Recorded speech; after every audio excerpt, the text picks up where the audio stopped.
Le cheval plaît beaucoup, hein. C'est un vecteur de communication extraordinaire. Avant d'être un cavalier, c'était important d'être un horseman. Always put the horse before the personal ambitions. Vraiment un cheval incroyable. Voilà quelqu'un qui est champion olympique et qui n'est pas ordinaire. Se remettre en question et peut se servir des défaites pour être meilleur après. Ce feeling, je l'ai eu directement avec Caleb. On fait du haut niveau, il y a le côté financier, c'est comme ça. Aller en compétition parce qu'il est bon, pas parce qu'il paye une table. Moi, je veux pas courir mes chevaux pour l'argent. If you can do it in a way that doesn't take too much out of your horses. Quand on voit l'évolution en 10 ans de temps, qu'est-ce que ça va être dans 10 ans? Pouvoir motiver les jeunes à aller au bout de leurs rêves. Forme de très très bons compétiteurs. Je ne vais pas dire que ça forme des hommes de chevaux. Pour moi, les bons moments, ils sont à venir. Aujourd'hui, réussir sa vie, c'est avoir la vie que l'on souhaite. Among the great Philippaerts family, we wanted to meet one of the sons, and our choice went for Nicola Philippaerts. When we went to Wellington last January, we had the chance to share a moment with Nicola. How could he find his place in such a rooted equestrian family? Did he really have the choice to live another life than the life of a sportsman and a rider? How does he find his own path to create his own system? How could he take over from a rider like Ludo Philippaerts, who still is the best Belgian show jumper in history? Finally, how does the Philippaerts Empire work? These are some of the questions we asked Nicola the day we recorded this episode. Nicola is 30 years old and already has a very wise vision of the sport, of the system, of the high level. He has already been shining at the highest level for several years, but he still has many dreams to build and to live. I'm glad to introduce you to Nicola Philippaerts and hope you have a great time listening him tell his story. CWD is a high-end saddle maker brand that aims to help riders perform while preserving the integrity of the horses. Both the world's best riders and amateur riders are fond of their saddle. CWD owes this success to its policy of research and development with a close focus onto the locomotion system of horses and to its innovations aimed to provide precision and comfort. We asked Nicola Philippaerts to tell us how important is CWD saddles in his performance, and here is what he said. So I'm now 14 years ambassador for CWD.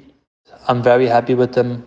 You can see in the high sport as well how many people ride with CWD, with the saddles, with the bridles, with all the leather equipment.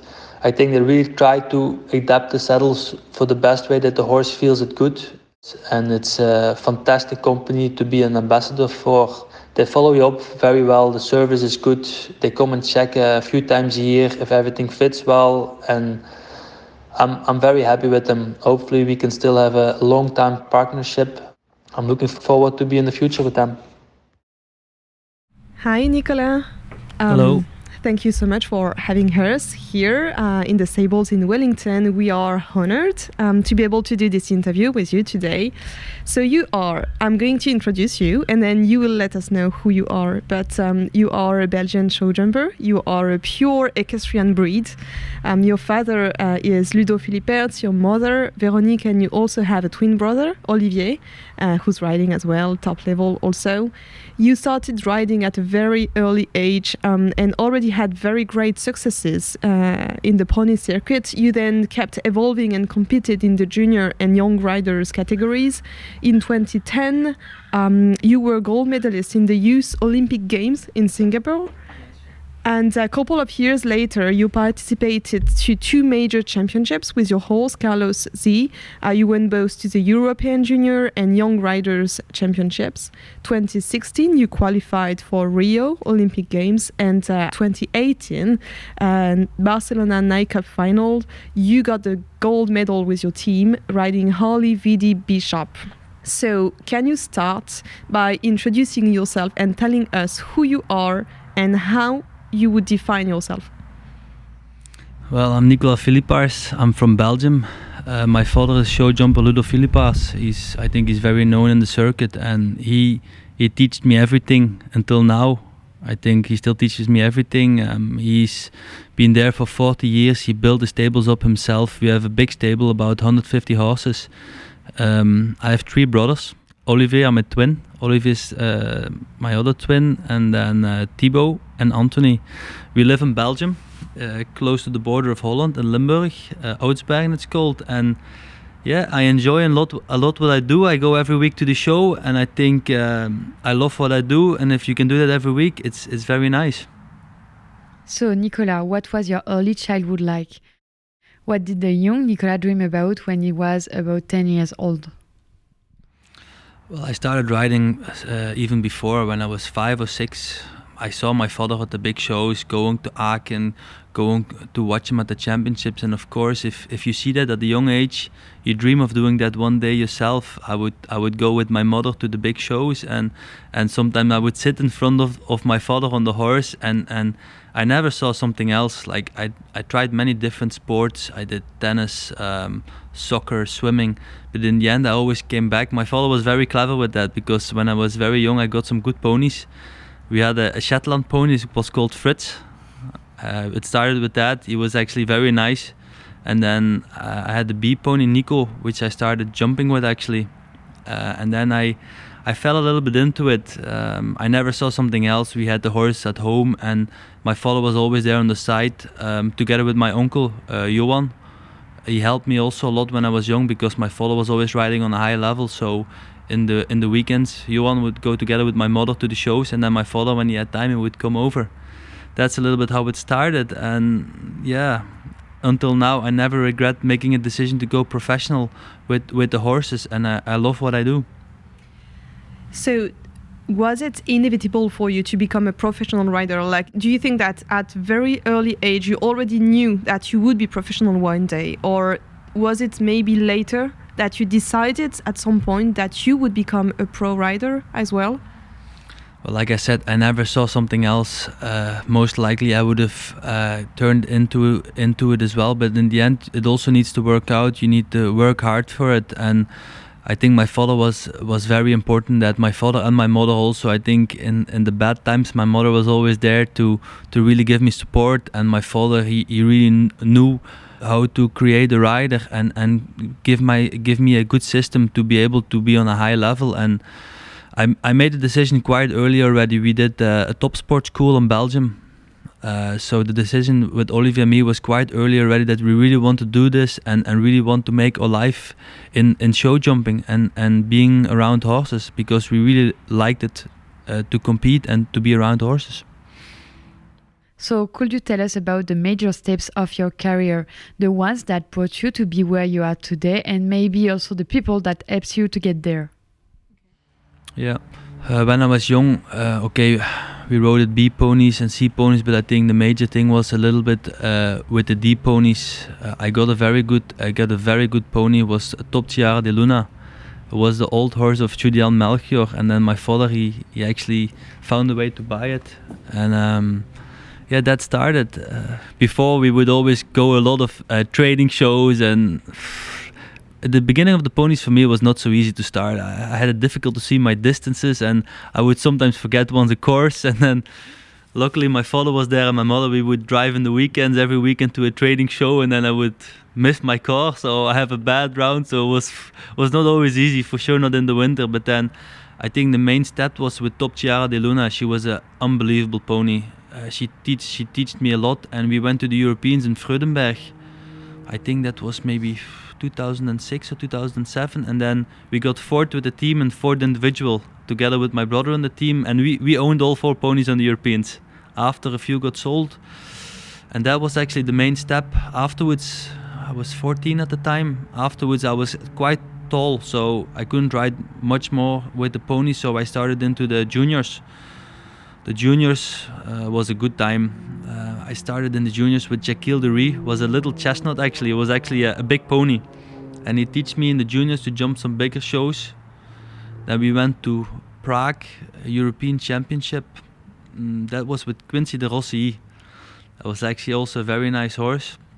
By us, we always had a big stable, so my father always made sure we also had to do business. So most of the time my good horses got sold after the Europeans of the ponies or of the juniors. So, but he always made sure that I found some other ones.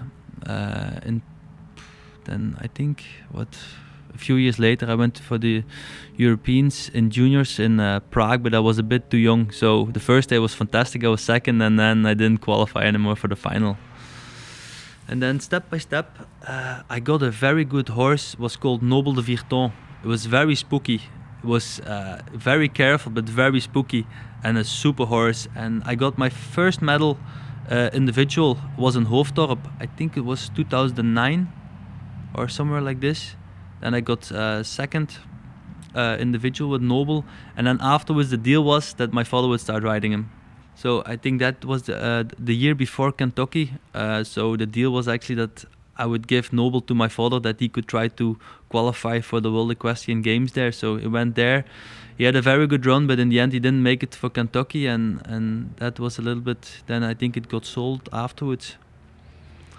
And then after Noble, the time of Carlos started. Carlos VHPZ, I think he was, I would say for me, he was the main horse where everything started with. I got him when he was 7-year-old. Actually, many people tried him in Belgium. They think that he didn't have enough scope.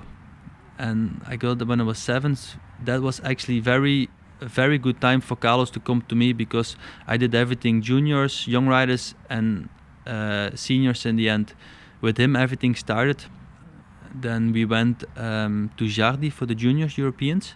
My brother, he won the individual gold, and I think we got a bronze medal with the team. With Carlos at that time he was 9 or 8 he was that time. And the year after it was the Europeans young riders. Carlos, he had individual gold and team gold. And then the year after that, I think he won the Grand Prix in Falsterbo, and then he got sold. But I think that horse, he gave me fantastic memories. I rode Nations Cup together in Rome with my father, with my brother and Jos Lansing. Yeah. Yes, we rode Lissabon together. First time in the time was still a Nations Cup in Lummen, which for Belgian riders was the biggest Nations Cup of the year. And then I was very young, and for the first time I could ride the Nations Cup there. And he was the only double clear of the Belgium team, which was fantastic. And then in 2012 he won the Grand Prix in Falsterbo, and afterwards he got sold. So have you only and exclusively worked and trained with your father along the way, or have you trained with many trainers? Did you get inspired or supported by anyone else?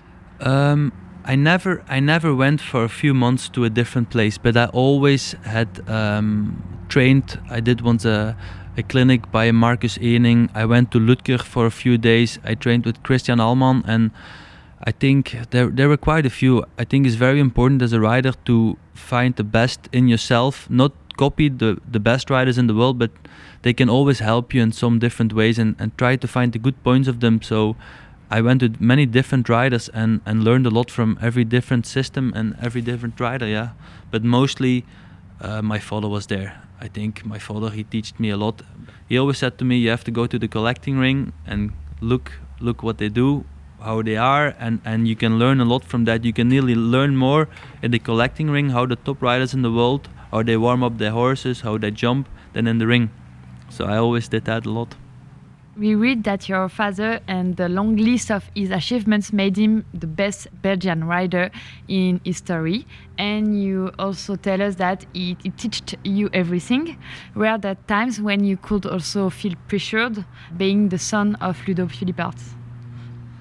Yes, for sure. There was always a lot of pressure, because they always expect you to be the same as your father. But I think it's very important that you think a little bit how you can improve, and not think a little bit what the people think of you. I always saw it as a big advantage, because he could teach me everything that he had to find out himself, and had to do so many years over to find and get experience by different people, and he could teach me that in a few years, and I really appreciate it. And to be honest, the biggest time of my father was before I was born, or when I realized it. I still remember that he went to Sydney and to Athens. I went myself, but before that, Darko, I never saw. I only saw him one time in the end of his life. But most victories and everything, I saw some videos before, but most of it I didn't really always see. We often think that to reach the highest level, one needs to be born in a family of riders, that you have to benefit from the best education, from the facilities, from the background of experienced parents. And do you think that today in 2023, we can become a rider starting from scratch? Well, I think for sure it's a big advantage if you come out of a horse family. It really helps, and for sure it's a big advantage. But on the other hand, you also still see examples that riders that have nothing to do. Like if you see Jérôme Gary, his parents are not really into horses and he's vice world champion. I mean, there is a way also. If you work hard for it and you really want to, I'm sure you can make it as well, and try to find a professional stable or go somewhere where you can learn. For sure it's not easy, but I think where there's a will, there's a way. So for sure it's possible. You told us that your father knew how to make someone become a rider. Like, what's the recipe? Oh, what the recipe is? I think my father is a real sportsman. So for sure, he always put the limit very high. He was not very quick happy, which for sure was not easy. But then on the other hand, my mother was also there. So to find a little bit the middle way, I think as a top sports person, you always need to put the limits very high and never be happy enough with something. I think you always have to want to do more and be better. And I think my father, he really inspired us to do that. You have been fully and completely immersed in this life, and we can only wonder if sharing such a lifestyle with your whole family has not been at some point the reason why you are so committed to this sport. Do you think that equestrianism can become such a strong lifestyle if not shared with your family, your whole family? It's not an easy question. Like I said before, also to learn riding, if your family is into horses, it makes it easier. But there's also other examples that if the family is not into horses, it's still possible. For sure, it helps when our family, all the family, my cousins ride and my brothers ride. It makes it for sure more easy. And I think if you can compete against your brothers, also motivates you more to get better all the time. But if your parents are not really into horses, it's not so easy. But I think there's also examples that the parents supported many riders that were not into horses and they became superstars as well. So it is possible. Could you tell us about the system you all have? So you're based in Belgium, you come here also a bit in Wellington, you travel the world, you participate in a lot of the Global Champions Tour legs. So how is everything organized around you and in the whole system you have in family? What's your team? How do you work together? So our stables is in Belgium, in Oudsberg, and we have about 50 boxes there. With the office, 2 in the office, we have Anne and Carmen. Carmen, she organizes all the papers. She organizes all the papers and makes sure that the passports and everything are fine. And then my father he's the main chief, so he's there and he rides a little bit. And then we make a plan in the beginning of the year, who goes where. For me, it's the 3rd year now in Wellington. I think America is a really big market for the horses, and for us we have a big business table, so it's also very important to be here and to find clients. And I think at a certain point by us the stables is becoming so big, so the different sons have to go a little bit everywhere. I think my brother, he stays more in Europe, but like Thibaut and Anthony are also coming up. Thibaut is 21 and he's riding on a very high level as well. I think the equestrian sport is becoming so global, it's becoming all over the world, and we have an advantage that we're with quite a few, so we can try to be in a few different markets, and I think that's very important as well, to be in different markets and to go everywhere in the world.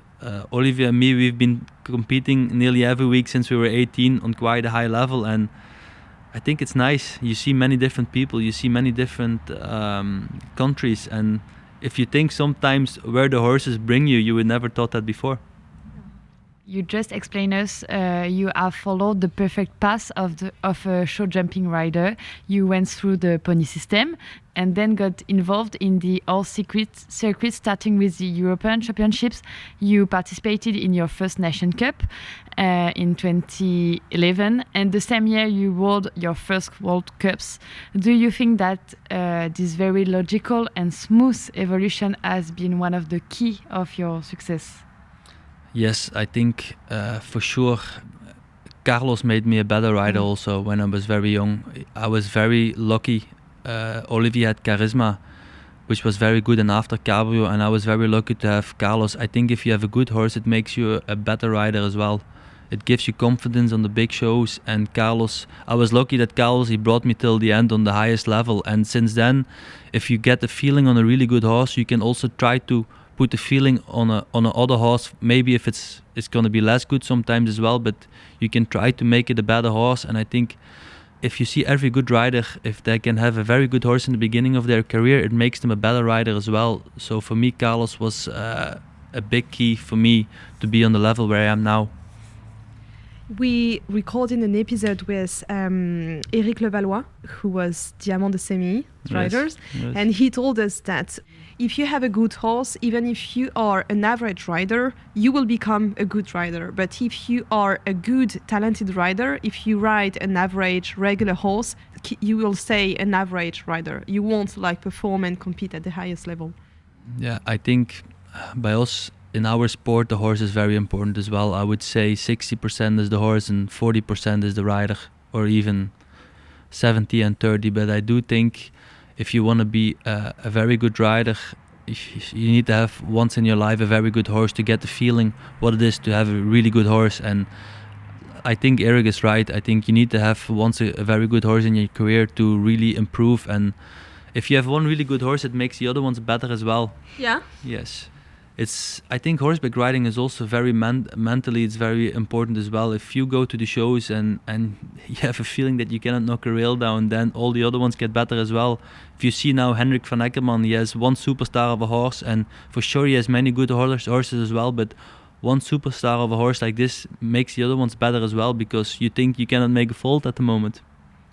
This is something we could see in Lyon with Julien Philippaerts.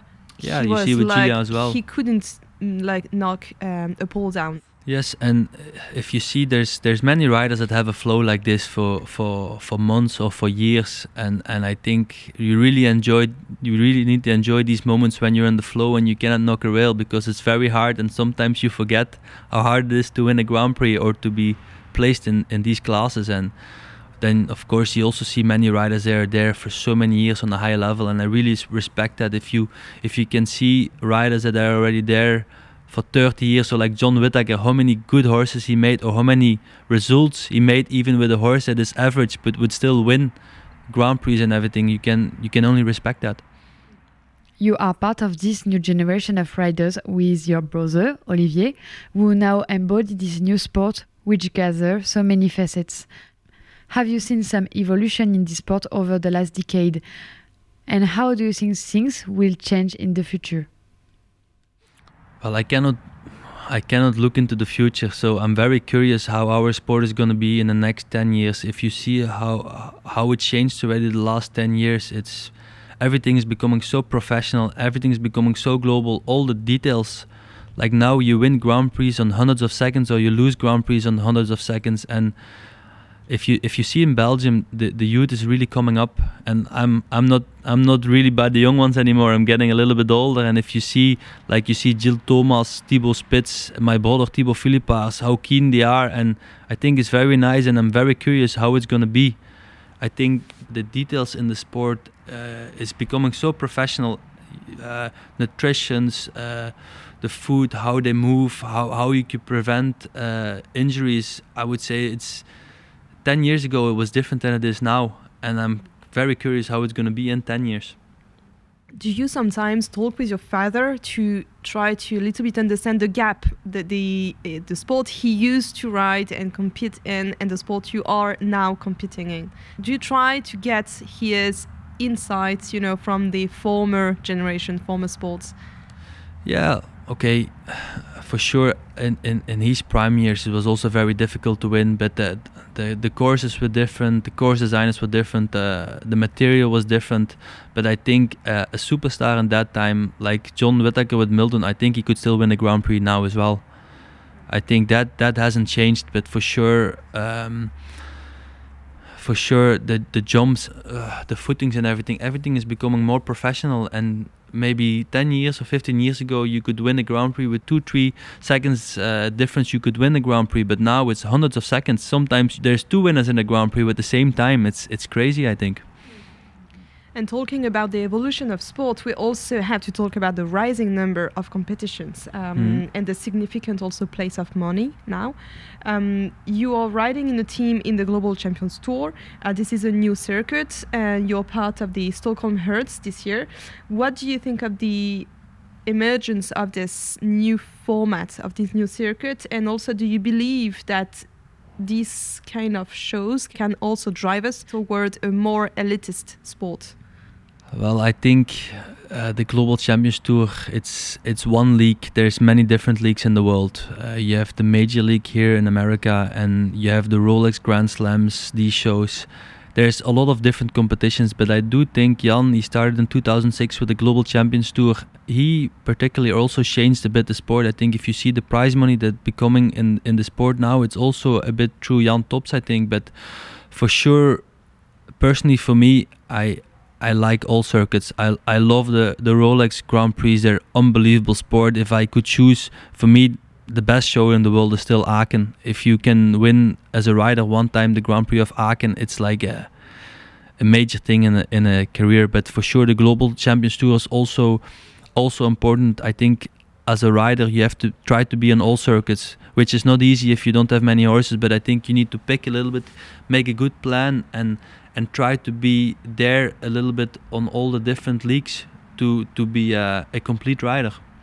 So how do you do to manage all your horses, your string of horses, to know which competition you want to go, to know what's your goal for the season, what's the goal for this horse for the season? How do you manage everything? Well, it's a little bit the whole team. I have fantastic grooms, fantastic people in the stables, and together with my father we make a little bit of plan. Like, we have also many horses, so if a horse gets injured or a horse gets a little bit in a little bit less good mood or it's in less form, then you have to adapt. With horses, you always have to adapt. It can change quick, but if you have a few good horses, we make a plan. Most of the time, before I went to America, I would go to Oliva in the beginning of the year, get them there. We would go a lot in the sea with the older ones. That makes them fresh, and do some smaller shows, and then we see a little bit how they get the horses.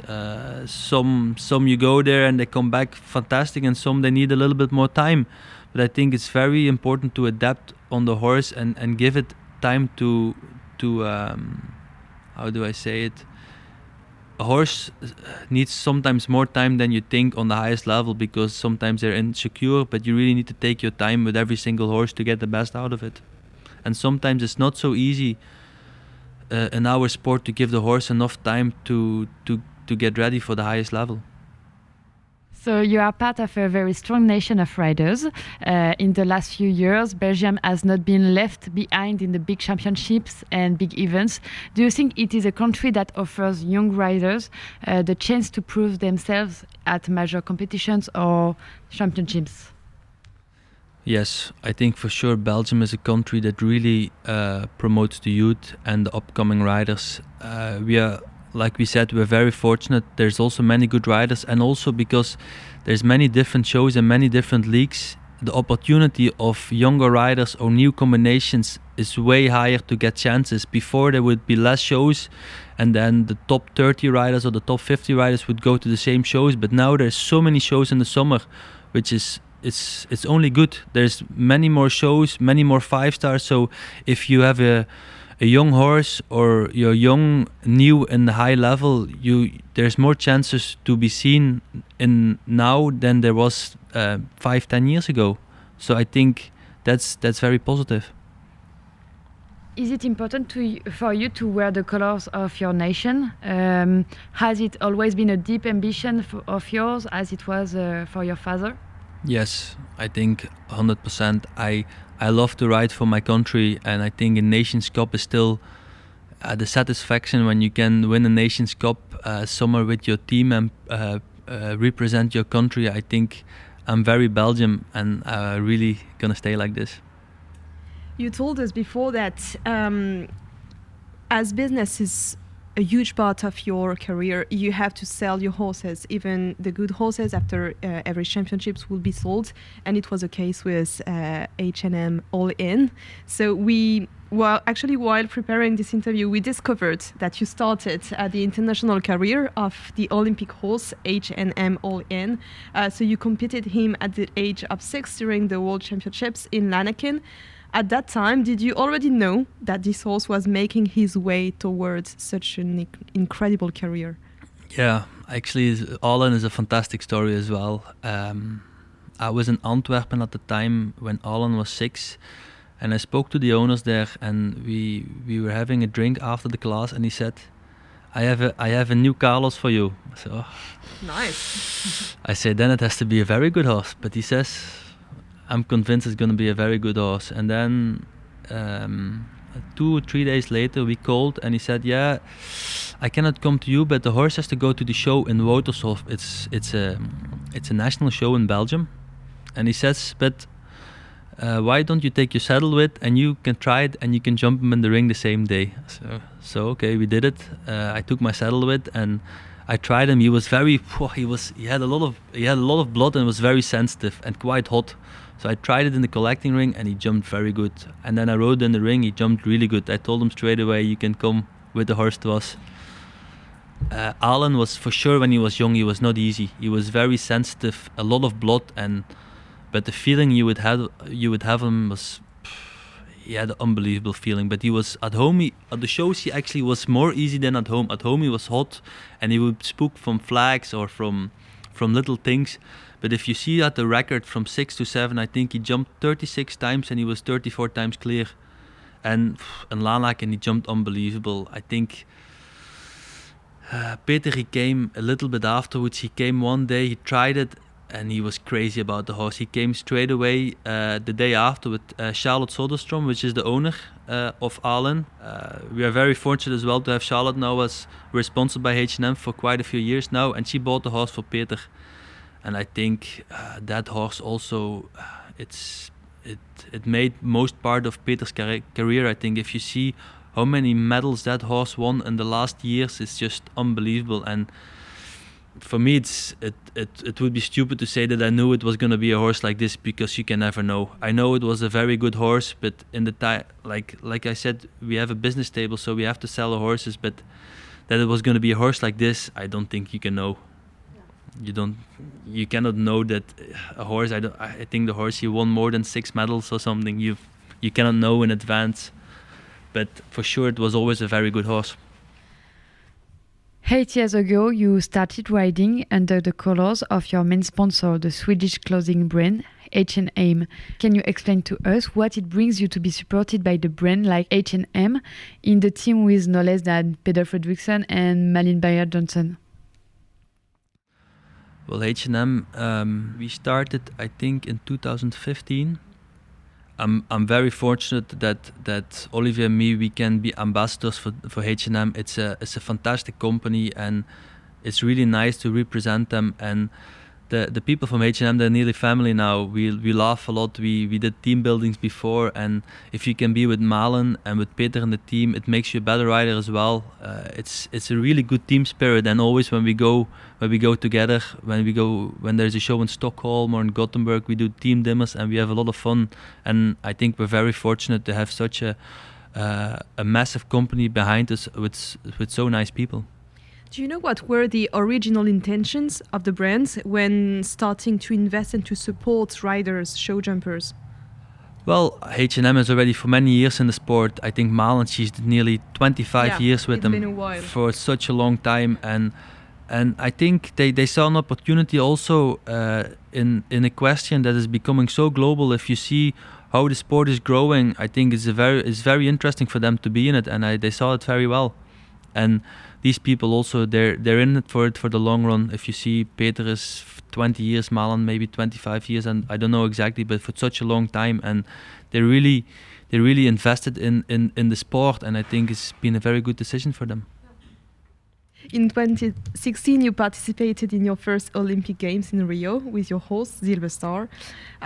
Things didn't go exactly as you have hoped. We guess as you got disqualified after the first round for the individuals.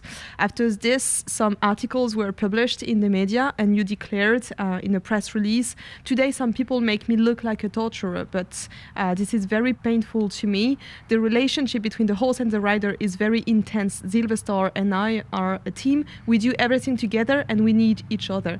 Today we know that equestrian sports are much threatened by animal protection groups, and what perspective, do you have on the subject? How do you see the future with regard to that, and what are the values that you try to advocate through your sport and your competing? Yeah. Let's start with Rio. I think Rio was 2016 was a very special year. In the beginning, it was going to be Jérôme Guéry and Gregory Wattele that got the individual spot to go there, and then Gregory sold his horse, and he didn't really have a horse. And at the moment that year, Silver Star had a fantastic year, and I got the opportunity to go to the Olympics. Of course, if as a young rider and as a sportsman, there's one main goal, and it's the Olympic Games. I think it's for every single sportsman, you want to go to the Olympic Games, and I got the opportunity to go to the Olympic Games, and I took it with two hands. When we got to Rio, I think it didn't work out. I think we had a very bad time in the Olympics, and I really suffered a lot from it. We were there. It went wrong. I got eliminated first round. It's like the floor falls under your feet apart. I think it was very hard to digest, but then you just need to go through. I still stayed there for 2 weeks to support Jérôme and see him there. I came back home. I was not motivated to ride anymore. I didn't feel like anything to do, but then at that time you also really know who your friends are and who really supports you, and I have a few good friends and my family really supported me. So to build up, if you fall deep you have to get back up again. I think also it's a very bad memory for me, but also on the other hand it made me also stronger, I think, to go back in the ring, and when it goes bad you need to learn to step up again and go forward. That was Rio. And okay, if you still see afterwards, I still did a few championships afterwards. We got a medal in Riesenbeck in the Europeans, and I think welfare of the horse is very important in our sport. It's the main thing, and if you see also the horses, how they jump on the level, they have to want to do it. If you go to a 5-star or to a championship with a horse that doesn't want to go, it's not possible. I think if you go on the highest level, horsemanship and welfare of the horse is the main goal, and I think also for the next year, the welfare of the horse is the most important line there is. I think if a horse has to go in the ring and it has to want to do it, otherwise you're also not going to win anything. And the main thing is welfare of the horse, and I think we really need to pressure that, and that the horse is happy. Like if you come in our stables, it's like a 7-star spa resort for the horses. They go out, we try to take them in the field, and I think they're very happy. But they also need to be happy, otherwise they're never gonna do that for you. If a horse is not happy, he's not gonna give the last bit in the course either. So Nicola, you are only 29 years old and you already travel every week all around the world to compete in the most beautiful competitions. Is this something you have always dreamed of, living this life? And how do you see your future in the next 10 years? Yeah, for sure. I dreamed of what I can do now. It's like I said, if you can do every day what you love to do, there's no better job than do that. And I was lucky. I started very early, and I hope I still have some years left for me as well. And try to improve to be a better rider, and for sure dream in the future to have medals on championships. It's a big goal, and hopefully one day I can do that.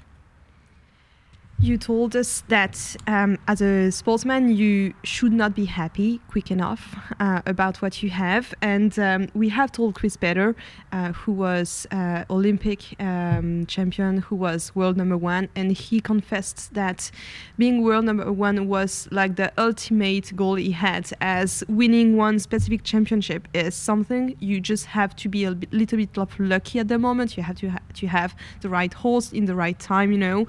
But being world number one is actually what makes a sportsman like leading the way. Do you believe so? Is this a dream of yours? Is this something you try to pursue? I think for sure it's a dream to be one day world number one, but I rather have a medal on the Olympic Games or individual medal on the Olympic Games or World Championships. I think that's also a big thing. I prefer to have a medal on the championships than being world number one. But world number one, I think it also shows you, if you're world number one, you're the best rider in the world, and you need a whole system for that. You need many different horses, many very good owners. It shows if you're world number one, you're the best rider in the world, and it means also a lot. So I think it's a big dream to be a world number one as well, because it means that you're a real horseman and that you have a very good structure and system behind you with many owners, good grooms, and I think it shows you that you're an unbelievable rider as well if you can be world number one time. Thank you very much. Thank you. We wish you to meet the next Olin or Carlos again soon. I hope so too. Thank you.